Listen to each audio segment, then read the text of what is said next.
Good morning everyone, welcome back once again to my channel.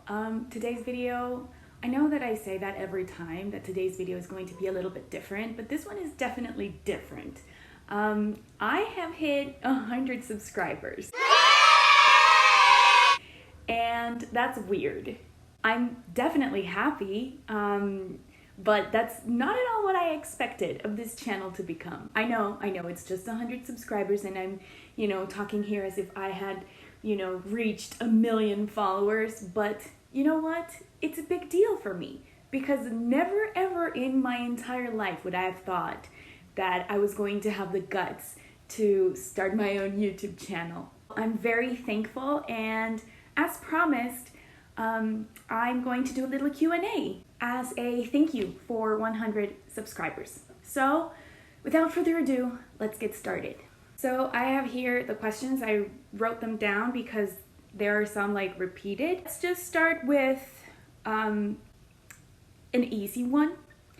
Someone asked, can you post your makeup routine? Actually, I recorded a video last week where I showed you more or less a teacher's makeup routine, or my makeup routine as a teacher, but it looked like crap. It was very badly recorded, so I deleted all that footage and I'm going to record it again. But now that you've asked, I will put a bit more effort into it. So yes, I will post a makeup routine sometime. Yes. Okay, on to the teaching questions. Someone asks, why did you decide to be a teacher and didn't choose another profession? Actually, I studied psychology, so I used to be a licensed psychologist. I studied it for 5.5 years and I graduated, so I am a psychologist, I guess you could say.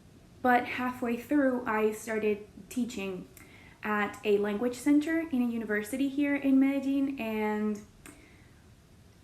just to earn some money for myself, to be able to, buy clothes, books, you name it.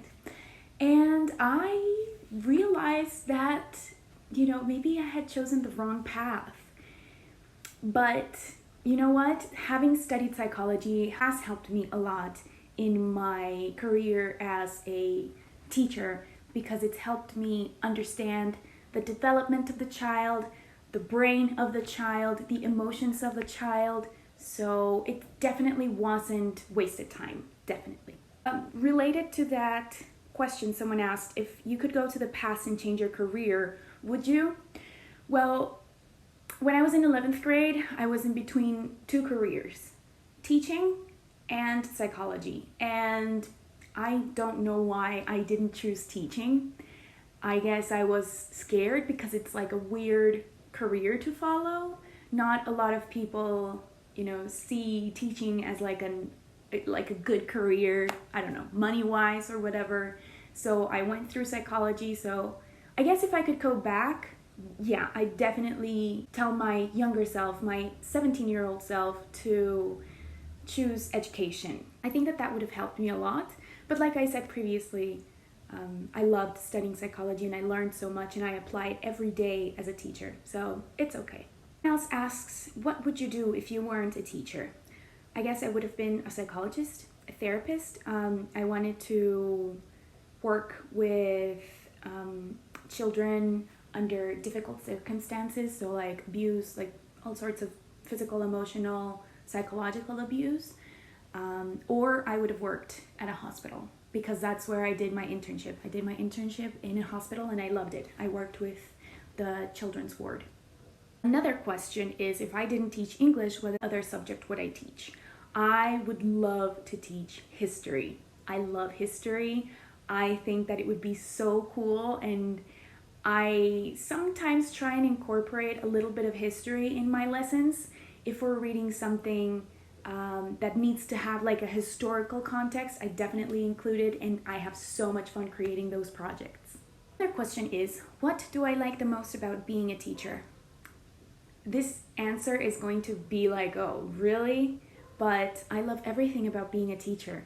I love being able to connect to students. I love being able to help them grow, and only academically, but also as people.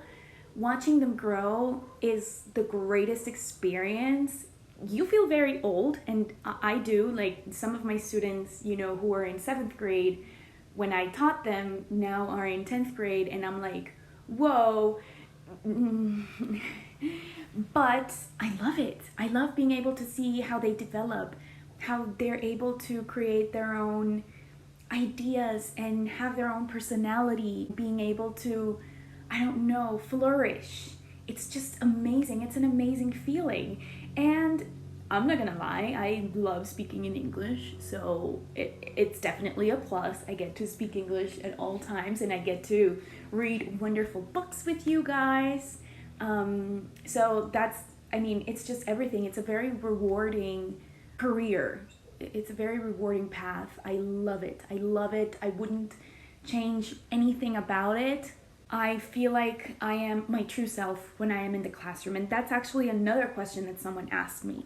Someone asked, is the same person in and outside of the classroom? I think, like, in my case, it is. Actually, if you ask people from my family, some of them would say that I am not, and that I am very, angry and, I don't know, with a not the best attitude, but that's because, my cousins are teenagers, and they drive me nuts. I love them, but, they drive me nuts. So I can be very argumentative, I like to argue, and I like to, cause a little bit of trouble every now and then, but I definitely am the same person in the classroom and outside of the classroom. I make the same dumb jokes, I make the same faces, the decoration that you see in my class is the same that you would see in my house. I am as passionate about books in the classroom as outside of the classroom. I think the only thing that would be different is that I always try to be a very positive person and a very happy person in class, because that's what I want to show the girls, Definitely there are times where I won't be like that, and, we're human, we cannot be happy all the time. There are times when we're gonna have to be a little bit angry or a little bit sad or a little bit disappointed because, well, we're all human and we make mistakes. So definitely I do have my days where I'm not the most joyful, but I definitely try to be as positive and as happy as I can be in the classroom. This is an interesting question. Someone asked if I have ever given a student a nickname. I do, all the time. I think because of virtuality, it's been, a little bit difficult and different. Connecting to students has been really challenging, but you'll see as we start coming back, to school, that I have lots of kids whom I've given nicknames to. They're lovely nicknames, okay? They're like nicknames that I give them because I love them, not because I want to make them feel terrible, So yeah, I definitely give students nicknames. Weirdest nickname? I remember there was a girl in 2nd grade, and she was always like, hello, Anita, and all of the time, really next to me, and you'll know if you're watching this video, you know who you are, and I would call her a tick, a pulga, because she was always next to me, but it was in the most loving way. I also called another one Mom, because she basically was like a mom to her friends, so I call her Mom. Yeah, I definitely have given nicknames, but they all know their nicknames. They all know their nicknames, and they're aware of them, and I think they're okay with them. No one has told me otherwise, so if you don't like it, please let me know. It's not too terrible, I had a student once who told me, oh, I don't like to be called this way, I like to be called this way. Okay, fine, I'll keep calling you that way, because obviously it's what makes you comfortable, not what makes me happy. Yeah? This next question is, wow. It's gonna take some time for me to think about it. someone asked, how do I want my students to remember me? I want my students to remember me as a loving teacher, as a caring teacher, as a teacher who not only worried about her students learning or mastering a language, but also like becoming nice people. I want them to trust me, you know. I am your teacher, but I can also be your school mom. And if you're one of my students and you're watching this video, you know that I call you my daughters. And I don't say that just because. I say it because I really, really do love you guys, and I really deeply care about each and every one of you, even the ones who don't love me back. That's okay. Or don't like me. We can be liked and loved by everyone, and that's okay. But I just want you to remember me as a positive image in your life. I know that everyone's going to remember me as like the weird teacher, and that's fine. I'm totally okay with that. But I just want them to have a positive memory of me, because I really try to create a very positive environment in the class, and that's the most important for me, that everyone feels safe in my classroom. All right, on to more personal questions. Okay, favorite app? I would say either Instagram, or there's this game that I love and I played, well, two games that I love and I play every day. One is Mario Run. I love it. The other one is Seeker's Notes, Hidden Mystery. Basically, it's a bunch of little mini games and you have to find hidden objects. I love it. I play it every day because since the pandemic started, they've been granting like free energy at night for like 1 hour, and so I'm like, how am I not going to take advantage of that? So I play every night from 8 to 9. Yay! Favorite series? I guess I would say my favorite series is Parks and Recreation. I love Parks and Recreation. I love Leslie Knope. I strive to be like Leslie Knope. I don't think it's everyone's cup of tea, but it's definitely my cup of tea. Favorite food? Hamburgers. More specifically, hamburgers with cheese and bacon and no veggies. I don't like vegetables, but don't tell that to your parents or to mine, please. Thank you. Cool, nice. And French fries. That's like my meal. I also love, there's this type of meat that is very typical here in Colombia. It's called carne en polvo or carne molida. I love that with rice. I could eat that every day for the rest of my life, and I would be the happiest human being ever. Favorite drink? Coca-Cola. Favorite color? Blue. All sorts of blue and black. Favorite animal? I have two favorite animals. One is the meerkat, and the other one is the sloth. They are absolutely beautiful. They are awesome. They are wonderful. I love them, and I will not accept any negative comments about them. Thank you.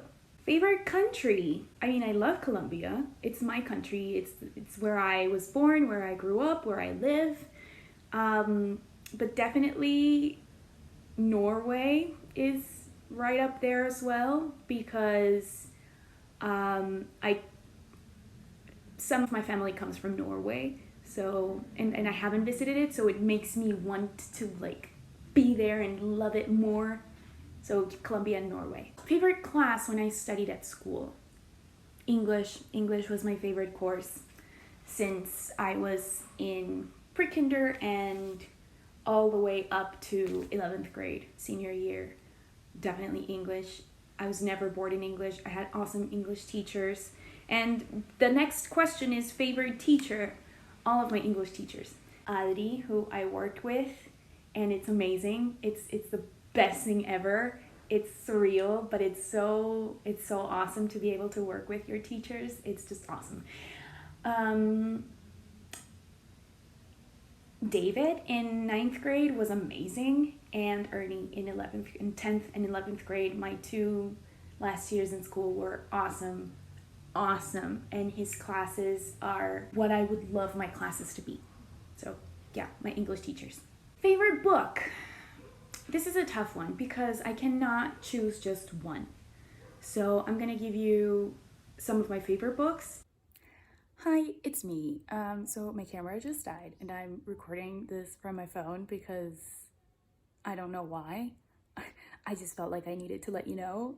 So if you see like a difference in the next couple of clips, that is why. I'm just waiting for my camera to come back to life. Thank you. Good Omens is an amazing book. It's about an angel and a demon, and they're trying to save Earth. They become an unlikely couple and try to save Earth. It's really funny. It's amazing. Definitely would recommend it. Another book that I love so much, and it's definitely one of my favorite books of all time, is Eleanor, Oliphant is Completely Fine by Gail Honeyman. It is an amazing book. It's a bit more of an adult book. I think if you could read it more like in high school, but it's about a girl who has difficulties interacting with other people, and she makes a friend, and that friend helps her so much. It's a very wholesome book. I love it. Up next, we have My Lady Jane. If you're into historical fiction, if you're into learning about, I don't know, history, but like with a twist, this is definitely the book for you. It's written by Cynthia Hand, Brody Ashton, and Jody Meadows. Actually, it's a series of 3 books. The other ones are My Calamity Jane and My Plain Jane. This one is definitely my favorite of the 3. It's amazing, it's funny, it's hilarious, and you don't really have to know a lot about the history of the Lady Jane Grey. If you do, that's amazing. If you don't, it's fine. It has an amazing plot twist. I just love it so much. It's very funny. Definitely recommend it. This one, The Kiss of Deception by Mary E. Pearson, is amazing. It has one of the best plot twists ever. Basically, the story is about a princess who is engaged to be married to a prince from another land. She doesn't know him. She is not sure if she wants to marry him because, like, why would you if you don't know the person? So she decides to escape her kingdom, and the prince is like, excuse me, I'm gonna go and look for you. So he goes out searching for her. But what they don't know is there is another person, a bounty hunter, another man who is also looking for her, but he wants to kill her. And she meets them both as she escapes, and she befriends them. But during the book, we actually do not know who is who. We don't know who's the prince, we don't know who's the bounty hunter. And that's a big plot twist in the end when we discover who is who. It's an amazing book, it's an amazing trilogy. Oh, amazing. I love it. And I'm gonna tell you about some that I don't have with me right now. Well, 2 of them are over there in my super high up bookshelf, so I'm not gonna even bother to bring it down. 2 books by Jane Austen. Jane Austen is my favorite author of all time. And the first book that I read of her was Emma. It's an amazing book. There's a movie that's just come out. It's beautiful, it's amazing, it's lovely, I love it. And the other one that I definitely recommend the most is Northanger Abbey. If you want to try reading classics, definitely I would start with Northanger Abbey. It's short, it's amazing, it's funny, it has romance. And another book that I absolutely love, and I don't have a physical copy of it, is The Song of Achilles. The Song of Achilles is an LGBTQ+ book. It's a retelling of Greek mythology, of Achilles and this boy named Patroclus. It's amazing, it's beautiful. Oh my gosh, I cried so much. Book to movie adaptation. I would love a movie adaptation of The Kiss of Deception. I think it would be amazing. Or an adaptation of My Lady Jane because of the little twist that they make in this story. I think it would be like the most hilarious thing. One adaptation that I really love is Good Omens, and if you have Amazon Prime Video, you can watch it. I think it's pretty fun. Someone asked, Bella asked if I have shifted realities into other worlds, like fictional worlds like the Lord of the Rings or Harry Potter. I have not, because I did not know what that was. I actually had to ask my students what that was. So I wouldn't know. So the question is, have you shifted? No.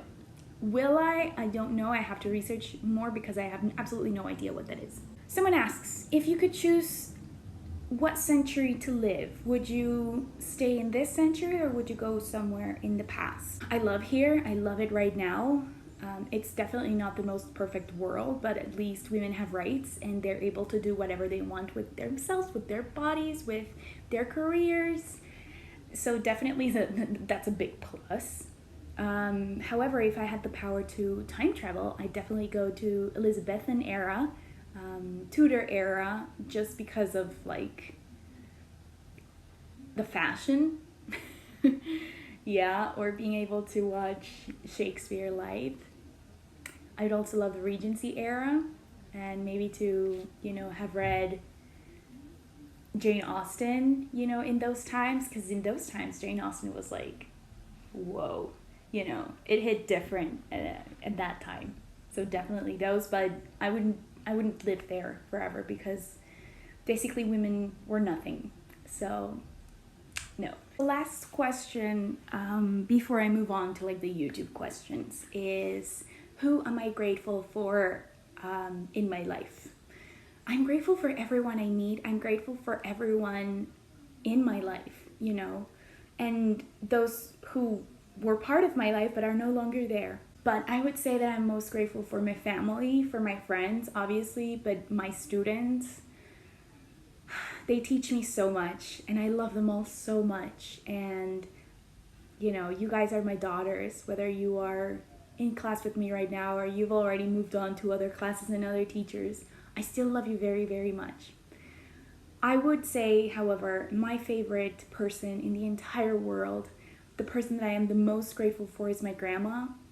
She is amazing. I love her so much. She is the light of my life. She's just who I want to become as a person. Okay, and on to the last questions. Do I enjoy being a YouTuber? I wouldn't say particularly that I am a YouTuber. I'm still, on the way to become a YouTuber, but I really do enjoy making videos for my students and for everyone who's watching. It's definitely a different platform and is a platform that I feel a bit more comfortable. A lot of girls have asked me if I'm going to open a TikTok. I'm still thinking about it. I don't know. I think I'm too old to create TikToks, but we'll see. Another question that's related is, how long do I spend editing my videos? And planning the videos takes time, recording the videos takes time, editing the video can take a couple of hours, maybe a little bit more, depending on how long the video is. Sometimes I do it in one sitting and I just sit down and edit it, but usually I like to start editing, step away from it, continue, rewatch everything that I've done to see if there's anything that I could change, that I could add, leave it like that for another day and then come back and finish it. But if it's something that I have to upload right now, immediately, I'll just sit down, edit it, and that's it. And am I happy for 100 subscribers? Absolutely. I am more than happy. I'm just grateful for the support. I never thought that this channel was going to become, something, anything, if ever. So I'm very happy for the support of everyone. It's amazing. The feeling is amazing. The support is just, I don't have words. You guys, I'm just completely happy, and I'm grateful for you guys. I'm grateful for being able to share a little bit of me and a little bit of what makes me happy with you guys. So I think that's it for now. I will see you sometime next week, I think, with a new video. Once again, thank you so much. I love you guys, and I'll see you on the next video. Bye!